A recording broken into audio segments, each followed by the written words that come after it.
What's up, Timmons here. With the new Gabby Zarhouse film out this week, I decided to go ahead and do my top 10 favorite films based on former preschool shows. Because it's actually, obviously there was a lot of majority of these, I actually grew up watching and stuff, and majority of the films in this list really brings me back. So, here is, of course, my top 10.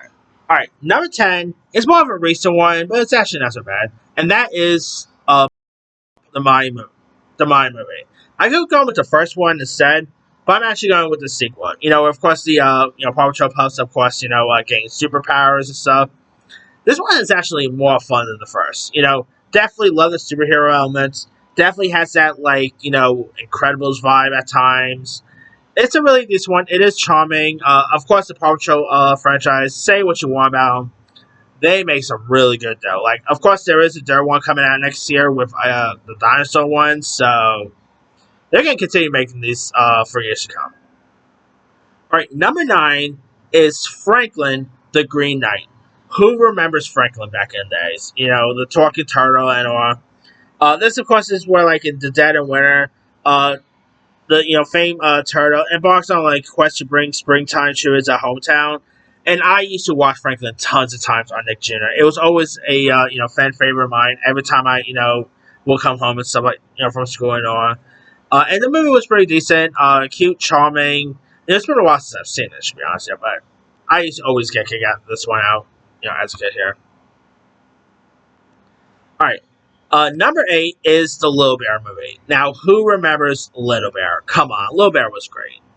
Of course, this is where while camping with his father, Little Bear discovers a lost orphan cub separated from his parents, and he's determined to reunite the cub with his family. And it's definitely really decent. It is charming. Little Bear was Little Bear, Franklin, Blue's Clues was all my shows. On Nick Jr. back in the days. Little Bear is definitely a really good one. It's been a while since I've seen the movie version, obviously, but I used to always get kicked out of this back in the days. Alright. Number 7 is Clifford's Really Big Movie. Now, of course, I used to always watch Clifford tons of times as a kid. Of course, you got the late, great John Ritter, Wayne Brady's in this, John Goodman. If you guys don't know much about Clifford's Really Big Movie, it's where Clifford runs away from, Burwell's island to join a struggling traveling circus act called Larry's Amazing Animals, and he hopes to win lifetime supply of tummy yummy dog food. And of course his pals Cleo and T-Bone, of course falls pretty much teaming up with the misfit performers, including a ferret, cow, a chihuahua, and so she asked about this sponsor who wants Clifford as a private jet. Sadly, if I'm not mistaken, this was one of John Ritter's last movie before he passed away. R.I.P. I miss John Ritter. Comedy legend right there. But yeah, Clifford's Really Big Movie. I used to always get kicked out of this one. It was always fun, always charming. Great voice talents. You even got Cal Mitchell from Kenan and Kel, who of course was also one of the voices. It's a really good one. Alright, speaking of Clifford, because I got Clifford on this thing twice, number 6 is the 2021 Clifford the Big Red Dog movie. I had a fun time with this one. My big complaint is that they did not really get Clifford to talk, which maybe it wouldn't work out well, but I had a fun time with this one. It's of course where this middle schooler, Emily Elizabeth, moves, pretty much moves to New York City and adopts a red puppy from from John Cleese's character, and obviously he names him Clifford, and obviously Clifford grows big here. It's a really decent, charming one. It is more based on the book more than the show, I guess, but it's still really decent. Of course, you got Tony Hale, Jack Whitehall, Kenan Thompson. Speaking of Kenan Kel, it's a really good one, and I really wonder if we're ever going to get a sequel to this, but who knows. Alright. Number 5 is Elmo in Grouchland. Now, Elmo in Grouchland is great. I still probably prefer Follow That Bird over it, but it's still a pretty decent one. Here, of course, you got Elmo's, whose blue blanket is accidentally sucked into Oscar's trash can during a playful tug of war, with his friend Zoe. And obviously, he of course pulls him into the garage full and into a world of Grouchland, and just seeing like some of the gang trying to get Elmo back, and even ends up getting locked up in like seeing Gordon and them or in jail. Trying to save Elmo and being in Grouchland always cracks me up every time. I mean, it's a really decent one. I always get a kick out of this one. And I used to always adore Sesame Street, back in the days, and yeah, I mean, say what you want. Sesame Street has been around like I think since the '60s or I think '60s or '70s. I mean, they've been around for a while. So, and also you got Manny Patinkin in this, and you got Vanessa Williams. I mean, you guys have good celebrities popping up in this one. All right, number 4 is Dora and the Lost City of Go. I could have gone with the one that Paramount Plus just did, but I had a fun time with that Dora Lost City of Go film. It really felt more like Indiana Jones and Goonies vibe here. Of course, you do got Isabel Mercedes as a Tyro, who is sent to LA to live with her cousin Diego while her folks search for the legendary Ica city here. And she is kidnapped along with Dora and her classmates by mercenaries. And I still remember when they first announced that they were going to do a live action Dora movie. I'm like, really? That sounds weird. It was much better than Hanging Tension Spain. Really charming, really entertaining. Of course, Isabel Mercedes. I guess you could say this was the one that really made her a little bit of a star. Really, obviously, she would go on to play.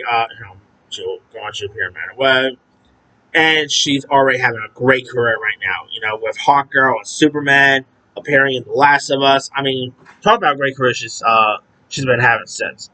And it's a shame we'll probably never get to see her as Dora again, but it is what it is, I guess. Alright, coming in at number 3, I remember seeing this one in theaters as a kid, and I'm not ashamed to admit it. Number 3 is, of course, Barney's Great Adventure. Of course, this is where, obviously Barney magically comes to life from a stuffed doll with, 3 children here. And one of the kids, by the way, Cody here, is actually played by Trevor Morgan, who, if he does look a little familiar, is because he also played William H. Macy and Taylor Leone's son in Jurassic Park 3. So, yeah, the kid goes from, dancing and singing with a dinosaur to being chased by one. So, and by the way, Barney also has a little cameo in Jurassic Park 3, so there's that. But, obviously, it is more of a childhood favorite of mine. Like, I still remember watching this one in theaters, and there was actually a really fun, I actually was able to see Barney in person at time because it was like where Barney actually came out from the theater to greet everyone and stuff. I believe it or not, when I was a kid, I actually saw Barney live at Radio City Music Hall. So yeah, Barney was always my jam, and I'm really curious to see what A24 is going to do with their Barney movie. But still, Barney's Great Adventure was great. I always love the hot air balloon scene. I mean, this is always a childhood favorite of mine, and really fun music too. So, yeah, again, I'm really curious to see what H24 is going to do. But anyway, all right, coming in at number 2, this is a recent one that hit Paramount Plus a few years back. Blues Big City Adventure. I mean, I used to always love Blue's Clues back in the days. Steve was always great. I mean, this was pretty much the Spider-Man No Way Home of the Blues Clues world. Where of course Josh receives a invitation to audition for a Broadway musical starring his idol Rainbow Puppy here, and he and Blue travel to New York City, and they are joined by Steve and Joe, and just seeing those two all 3 of those together was great. And Steve Burns, man, I love Steve Burns. If you guys never seen him appear on Stephen Colbert a few years back, do yourself a favor. Just look up Steve Burns and Stephen Colbert. It'll actually tug on your heartstrings. And the guy is always great. Of course, he actually has a podcast, so that's pretty cool. I mean, who doesn't love Steve Burns? I mean, the other guy's okay, but no one could beat Steve, right? And my number one favorite is obviously Sesame Street Presents Follow That Bird.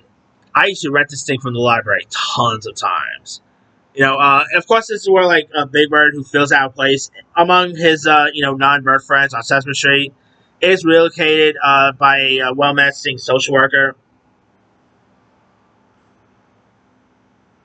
To live with a family of dodos here, and obviously he does not really care for the dodos because they were kind of weird. Um, so he decides to cross country to journey back home, and obviously the other characters are all trying to get down. And there's also like a really fun storyline with these two circus hounds who try to kidnap Big Bird to so Big Bird can work for them and make the money. One of the villains, by the way, is of course played by Joe Flaherty, who obviously played that jackass guy from Happy Gilmore. Always great to see him pop up. You do got some fun cameos in this, like Waylon Jalen's. Of course, really great hearing him and Big Bird, sing together. You do got Chevy Chase popping up. You also got John Candy popping up towards the end. Some really fun cameos here. The one who actually voices Dodo, if I'm not mistaken, is actually not the actress name.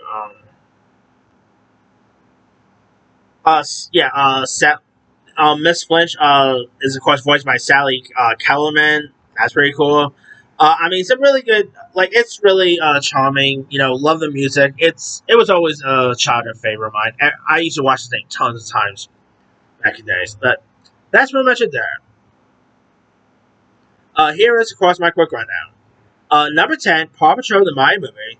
9 is, of course, Franklin the Green Knight. 8, the Little Bear movie. 7, Clifford's Really Big movie. 6, Clifford the Big Red Dog for 2021. 5, Elmo and Grouchland. 4, Dora and the Lost City of Gold. 3, Barney's Great Adventure. And number 2, Blue's Big City Adventure. And number 1 is, of course, Follow That Bird. Let me know you guys. What are some of your favorite films based on preschool shows?